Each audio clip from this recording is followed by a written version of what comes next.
$15,000 for a 2013 Dodge Avenger SE with 38,000 miles, but still $14,998. What are they thinking? Plus $399 doc fee, so over $15,000.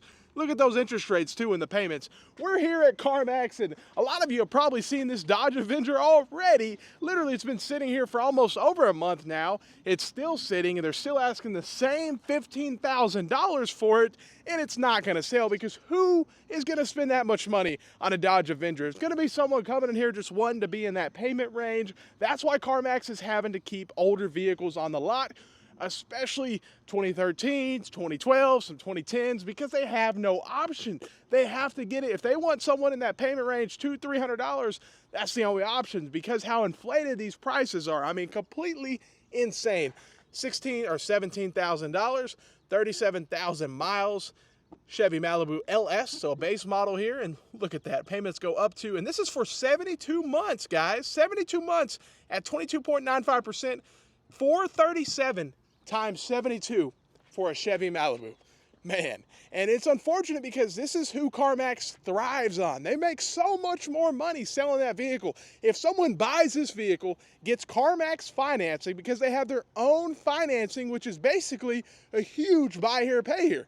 So if they get their own financing through CarMax, someone actually makes their payment, which is a high risk loan because 22% to get to that point, you've missed a lot of payments before. So CarMax is taking risk on at 22.95%, but if someone actually makes their payment throughout 72 months, CarMax makes so much money. They want someone to come in and pay 22%, but they also want you to make your payments, and a lot of people who get those situations aren't. But CarMax is like, okay, they're just gonna come repo it. So you make your first couple payments, $16,000, 2015 Honda Civic. Look at that, 95,000 miles. $411 up to at 22. That's just insane, man. And there's reliability differences. So if you're here and you're like, I need a reliable vehicle, it's not going to be a Fiat. You know what I mean? You need to look at a Toyota or a Honda over a Fiat. You know what I mean? But someone might come in here and say, well, the Fiat has leather. It's a little bit nicer. You know what I mean? But be careful because this thing's unreliable like no other, you know what I mean? A lot of their vehicles, super unreliable, and you're paying the premium for them. I mean, $14,000, $13,998, Fiat 500L, 78,000 miles, so it's probably on the last stage of its life, to be honest. It's 78,000 miles. Look at that, and their very good interest rate is 8.95.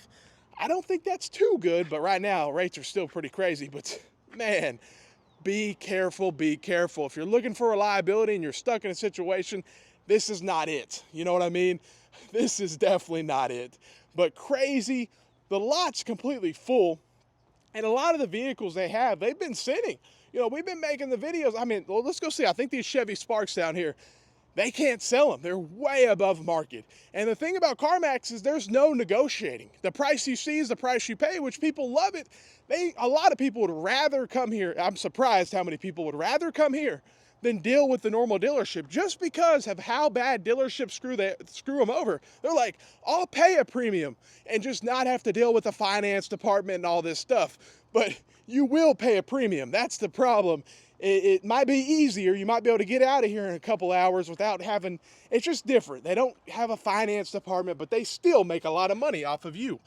$14,000 for a 2020 Chevy Spark LS with 47,000 miles. Yeah, you guys can see that right there. So $14,000 for a Spark LS. I mean, what did this sell for brand new? What was the MSRP on a 2020 Chevy Spark? $15,000, literally. I mean, the max Chevy Spark with an automatic transmission, LT or whatever they were, was like $17,999. That was like the max MSRP you can get. That was brand new. These things are throwaway trash cars, completely trash, especially in the automatic. They don't last at all. In the manual, I guess you can get a little bit out of it, but not that long. Look at that.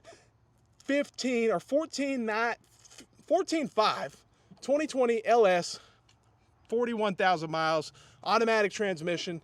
Yeah, someone is going to end up having a $400 payment on a Chevy Spark. And that's where it's like, yeah, that's a problem. That's beyond, you know what I mean? And 22% is beyond, like, that's loan shark, you know, there's no vehicle worth 22%, you know, paying more than credit card interest rates on a vehicle. You know what I mean? It just doesn't make any sense at all. I guess people get stuck in a situation, but you better be careful and don't get yourself in that situation. $13,000. Don't forget about that $399. That's a, come on, CarMax, that's a big doc fee. 2014 Chevy Sonic. Look at that, 78,000 miles. Look at those right there. Now, I'm not a fan of the doc fee. That's just additional dealer profit, and CarMax is supposed to be this different kind of dealership where they don't do doc fees, where they don't have salespeople, where they don't call you 35 times, where they don't have a finance department. But they're still a dealership. They're still going to make money off of you. They still offer all those warranties and stuff. They're just not in the same way as a finance department. It's just going to be the sales associate. But still, be extremely careful if you're coming here to shop. And let me know, would you buy any of these vehicles at the extremely inflated prices that they have? And a lot of them have some big reliability issues. Let me know what you think. Have a great day and stay blessed.